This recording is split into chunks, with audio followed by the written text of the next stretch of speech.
Assalamualaikum warahmatullahi wabarakatuh. Jumpa lagi bersama Saviu. Bagaimana kabar kalian? Semoga kalian dalam keadaan baik-baik saja dan sehat walafiat serta dimudahkan segala urusannya. Amin. Kali ini saya akan perbaiki Vivo Y21 yang apabila dihidupkan dia kembali mati lagi, atau cuma muncul logo Vivo aja seperti ini kemudian mati lagi, atau bisa juga dalam keadaan handphone itu bisa masuk menu dan bisa dioperasikan, tapi ketika untuk nelpon dia akan restart. Untuk video atau untuk rekam video dia akan restart, atau ketika untuk nonton video atau nonton YouTube atau melakukan aktivitas yang lain tiba-tiba handphone itu bisa restart mati hidup sendiri. Nah, kita akan menganalisa seperti apa kerusakannya. Kita akan mencoba terlebih dahulu untuk mengecas handphone tersebut seperti ini. Kita coba untuk mengecasnya ya. Ada juga yang beberapa handphone ini perlu handphonenya itu ketika kita cas kita matikan terlebih dahulu handphonenya, kemudian kita nyalakan handphonenya, baru handphone itu bisa merespon apakah handphone itu bisa masuk ke menu atau tidak. Apabila dia ketika kita cas dan kita restart kembali dia bisa masuk ke menu, berarti kemungkinan kerusakannya itu ada pada baterainya. Tapi apabila sudah kita cas tapi handphone itu masih mengalami restart, bisa juga kerusakan itu masih ada pada baterainya, bisa juga kerusakan itu pada on off-nya, bisa juga kerusakan itu pada sistemnya atau programnya, atau kerusakan itu ada pada IC HP-nya.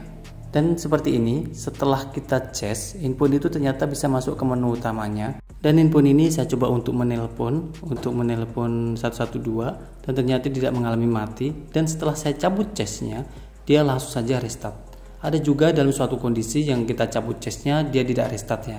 Tapi ketika kita cabut casnya dan kita pakai untuk nelpon, kita pakai untuk rekam video atau menonton sesuatu atau pakai yang lainnya, handphone itu baru mengalami restart. Nah, itu sudah membuktikan bahwa kerusakannya itu kemungkinan besar ada pada baterainya. Dan kita akan mengeksekusinya. Kita lepasi dulu untuk tutup belakangnya atau back covernya. Di sini kita akan memanasi back covernya atau tutup belakangnya terlebih dahulu. Saya menggunakan blower uap untuk memberikan panas untuk mempermudah pengangkatan tutup belakangnya. Bisa juga menggunakan head dryer atau menggunakan separator LCD untuk memberikan panasnya, atau menggunakan cairan berupa glue remover atau glue breaker yang bisa digunakan untuk melemahkan lem untuk mempermudah pengangkatan tutup belakangnya juga. Setelah kita rasa cukup panas ya, atau menggunakan glue remover atau glue breaker tadi, kita bisa melepas terlebih dahulu dengan menggunakan silet. Kita sisit terlebih dahulu menggunakan silet untuk mencari celahnya. Kemudian setelah celahnya ketemu, kita akan menyisitnya menggunakan mika. Mika ini adalah mika bekas tempered glass atau mika dari bawaan LCD atau mika apapun yang pasti berbentuknya pipi seperti ini yang bisa digunakan untuk menyisir tutup belakangnya sampai terlepas dengan sempurna.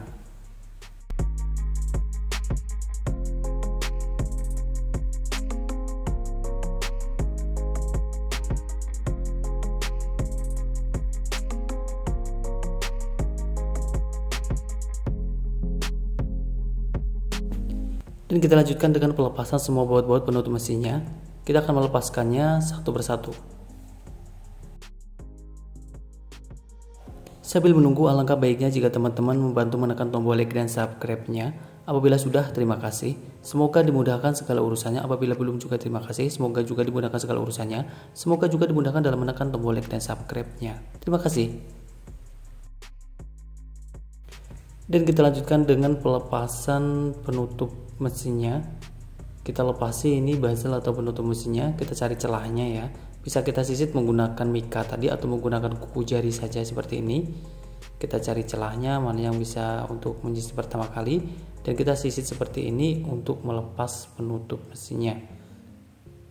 Jangan langsung ditarik ya, karena di atasnya ada fleksibel fingerprint, dan kita lepas dulu. Ini adalah penutup mesinnya ya. Masih ada bautnya tersisa satu, kita lepas terlebih dahulu.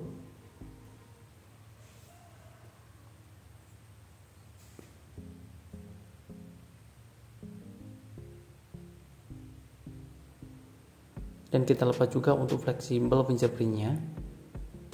Dan kemudian kita nilai baterainya ya. Karena saya sudah memvonis tadi kerusakannya ada baterainya. Jadi di sini ada 3 opsi perbaikannya. Yang pertama adalah kita akan memperbaiki fuse-nya dengan menjamper fuse-nya saja. Yang kedua adalah kita akan mengganti fuse-nya yaitu fuse baterainya. Yang ketiga ya tentu saja langsung saja mengganti baterainya. Dan di sini kita akan mencoba untuk menjemper atau mengganti fuse-nya saja ya. Kita lepasi seperti ini. Untuk penutup pelindung baterainya bagian atasnya ya, kita lepas dulu. Dan di sini saya tidak melepas baterainya untuk mengurangi akumulasi penurunan baterainya ya. Apabila kita banyak melepas baterainya, itu baterainya akan sedikit melemah. Jadi saya tidak melepas saja kalau memungkinkan. Kalau memungkinkan tidak usah saya lepas, tapi kalau tidak memungkinkan ya bisa saja saya lepas saja. Dan disinilah letak fuse baterainya. Ini adalah fuse baterainya. Saya akan mencobek pelindung baterainya ya bagian atas ini. Kita sobek ya supaya terlihat fuse-nya. Nah, ini adalah fuse baterainya. Komponen inilah yang akan kita angkat terlebih dahulu, kita lepas, kemudian kita chamber atau kita langsungkan saja menggunakan timah. Itu adalah opsi yang pertama. Yang kedua adalah kita bisa langsung mengganti fuse-nya. Dan kita akan melepasi dulu untuk fuse-nya. Saya kasihkan plug terlebih dahulu di fuse-nya ya, untuk mempermudah pengangkatan menggunakan solder nantinya. Dan kita akan menyolder fuse baterainya ini. Kita lepas dengan mensolder kanan dan kiri sampai terlepas ya. Ini adalah fuse-nya sudah terlepas. Dan kita kasih sedikit timah di bagian kaki-kaki fuse-nya tadi, bekas kaki fuse-nya ya. Kita akan melangsungkan saja untuk fuse-nya ini. Ini adalah opsi yang pertama, yaitu kita langsungkan antara dua kaki pada fuse-nya tadi. Itu kita langsungkan dengan menggunakan timah. Kita sedikit menebali ya timahnya. Kita kasihkan timah dan kita tebali agar tersambung dua kakinya. Nah, seperti ini sudah tersambung antara dua kaki kanan dan kirinya. Hal ini juga bisa untuk menyelesaikan masalah tadi. Atau yang opsi kedua ya, kita akan mengganti fuse-nya. Ini adalah fuse yang baru telah kita siapkan. Kita akan memberikan timah pada fuse yang baru ini. Kita kasihkan timah, sebelumnya kita kasihkan plug sedikit ya, agar nantinya bisa melekat dengan mudah di tempatnya. Jadi kita kasihkan timah sedikit-sedikit aja.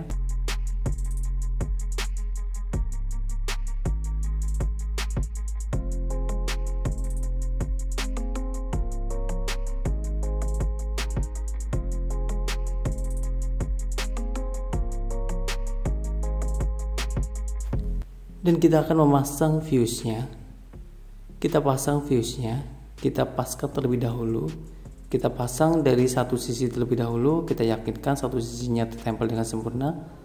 Kemudian setelah tertempel dengan sempurna, kita yakinkan juga untuk yang sisi yang lainnya, agar kita paskan, kita tekan sedikit agar terpasang dengan sempurna juga. Seperti inilah fuse-nya ketika sudah terpasang ya. Dan kita akan merapikan baterainya terlebih dahulu. Kita yakinkan fuse-nya tertutup ya, tidak sampai terkena ground. Kalau memang harus ditutupi isolasi, kita kasih isolasi aja di fuse-nya tadi supaya tidak ada nge-ground ya. Dan kita rapikan kembali untuk baterainya, bagian depannya juga agar terpasang kembali dengan rapi. Kemudian kita akan mencoba setelah kita baikin baterainya tadi, kita akan menyalakan handphonenya.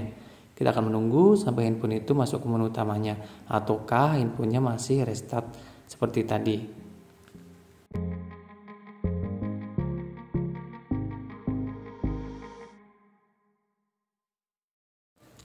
Setelah kita coba, ternyata handphonenya sudah bisa menyala ya, sudah bisa masuk ke menu utamanya.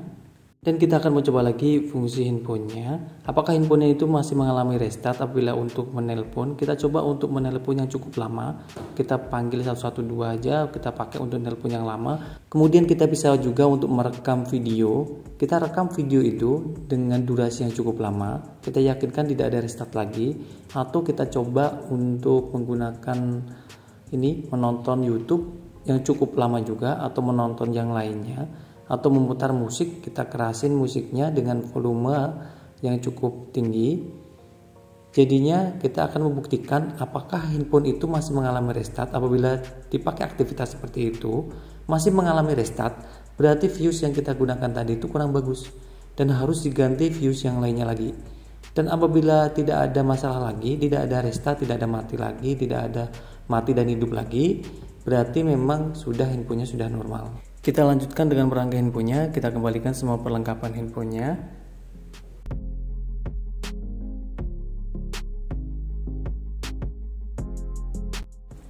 Jadi apabila handphone kalian mengalami hal yang sama ya, handphonenya itu bisa restart, hidup mati sendiri, atau cuman hidup logo aja. Nah itu perlu diperhatikan dari baterainya terlebih dahulu, atau bisa diperhatikan dari on off-nya, atau bisa juga dari sistemnya. Kalau dari sistemnya kita melakukan reset data, kita hapus semua datanya. Dan apabila masih mengalami hal yang sama ya berarti kerusakan ada pada IC-nya. Tapi hal yang paling utama adalah kita selesaikan pada baterainya terlebih dahulu. Untuk menyelesaikan kerusakan pada baterainya ini juga ada beberapa opsi ya. Seperti tadi itu bisa kita chamber fuse-nya, kita bisa mengganti fuse-nya, atau kita langsung mengganti baterainya saja. Terserah aja mengambil opsi yang mana untuk menyelesaikan masalah ini.